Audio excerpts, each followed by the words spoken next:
लखनऊ की आतंकी साजिश मामले में बड़ा खुलासा हुआ है। दरअसल इस मामले में आज कानपुर से 3 संदिग्धों को हिरासत में लिया गया है। वहीं एक युवक संभल से हिरासत में लिया गया। 4 अलग अलग जिलों में एटीएस और लोकल पुलिस ने छापेमारी की है। इन आतंकियों से पूछताछ के बाद ये छापेमारी हुई है। कानपुर से 3 और संभल से एक अन्य संदिग्ध को हिरासत में लिया गया है। आपको बता दें, कल इन 2 आतंकियों की गिरफ्तारी से पूरे उत्तर प्रदेश समेत देश में हड़कंप की एक स्थिति थी, क्योंकि 15 अगस्त को आतंकी वारदात को अंजाम देना इनका मकसद था।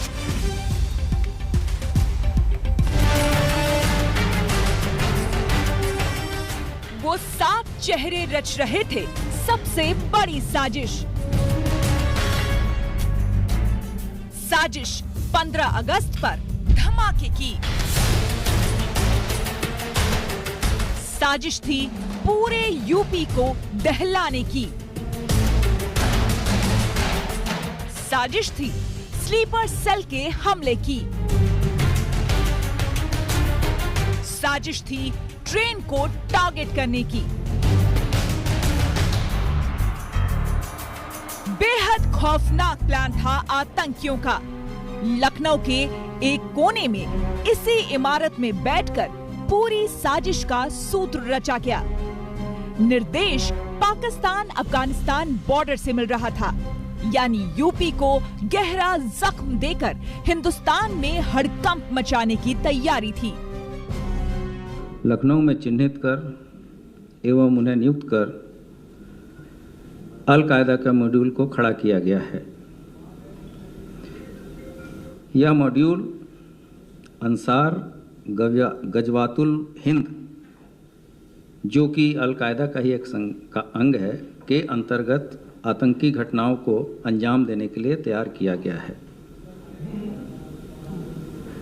इस मॉड्यूल के जो प्रमुख सदस्य हैं, उनका नाम है मिन्हाज, मसीरुद्दीन व शकील। गिरोह में लखनऊ तथा कानपुर के इनके अन्य साथी भी शामिल हैं। इनके द्वारा उत्तर प्रदेश के तथा मुख्यतः लखनऊ में कभी भी आतंकवादी घटनाएं की जा सकती हैं, इसकी सूचना थी।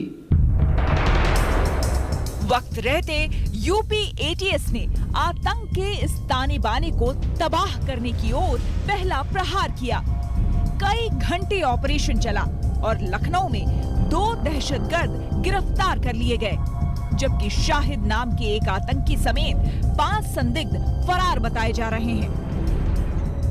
अल कायदा समर्थित अंसार गजवातुल हिंद के 2 आतंकवादियों को गिरफ्तार किया। उनके पास से एक आईईडी बरामद हुआ, एक पिस्टल बरामद हुई तथा भारी मात्रा में गोला बारूद बरामद हुए हैं। और प्रारंभिक पूछताछ के बाद से उनके अन्य साथियों का भी पता चला है, जिसके लिए हमारी टीमें लगातार प्रयासरत हैं। गिरफ्तार मिन्हाज और मसीरुद्दीन अपने आका के निर्देश पर तमाम आतंकी साजिशों को अंजाम देने में जुटे थे, लेकिन उनकी कार की वजह से सारी साजिश का पर्दाफाश हो गया। वो कार जिसके जरिए आतंकी टेरर प्लान के लिए अलग अलग शहर जाते थे, कभी जम्मू, कभी श्रीनगर तो कभी लखनऊ।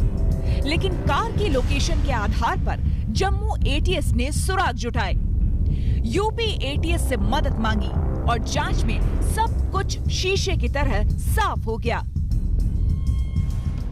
अब इन दहशतगर्दों का मंसूबा भी जान लीजिए।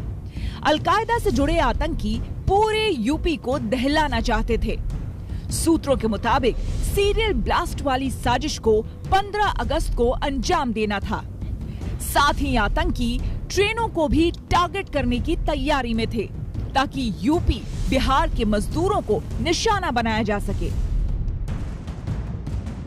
लेकिन बारूद सुलगाने से पहले ही आतंकियों के अड्डे पर सुरक्षा एजेंसियों ने शिकंजा कस लिया। अन्य टीमों के द्वारा इन आतंकवादियों के अन्य सहयोगियों के तलाश के लिए विभिन्न स्थानों पर दबिश दी जा रही है। पूछताछ के दौरान हिरासत में लिए गए अभियुक्तों द्वारा अपने सहयोगियों के घर से भाग जाने की बात बताई गई है, जिसके क्रम में एटीएस की टीम द्वारा स्थानीय पुलिस से सहयोग लेकर सघन चेकिंग कराई जा रही है। 2 आतंकी तो पकड़े गए, लेकिन टेंशन वो संदिग्ध आतंकी हैं जो मिन्हास और मसीरुद्दीन की साजिश में बराबर के भागीदार थे। लेकिन एटीएस के एक्शन से पहले ही वो निकलकर भागने में कामयाब रहे। वहीं मिन्हास नाम के आतंकी ने गिरफ्तारी से ठीक पहले ही अपना मोबाइल फोन तोड़ दिया। पास में मौजूद सभी कागजात आग के हवाले कर दिए ताकि टेरर कनेक्शन का सच सामने ना आ पाए। अब असल चुनौती उन फरार आतंकियों की गिरफ्तारी है। माना जा रहा है कि उनके पास विस्फोटक भी हो सकता है, लिहाजा पूरे यूपी में सुरक्षा व्यवस्था सख्त कर दी गई है। एटीएस की कोशिश है कि लखनऊ से गिरफ्तार दोनों आतंकियों को कस्टडी में लेकर पूछताछ की जाए। दिल्ली पुलिस स्पेशल सेल भी जल्द लखनऊ पहुंचेगी, जहां दहशतगर्दों से इसी पूरी आतंकी साजिश का कच्चा चिट्ठा सामने लाया जा सके। दिल्ली से अरविंद ओझा और लखनऊ से आशीष श्रीवास्तव के साथ समर्थ श्रीवास्तव, आज तक ब्यूरो। तो एटीएस लगातार एक्शन में है, जगह जगह छापेमारी की जा रही है। इस पूरे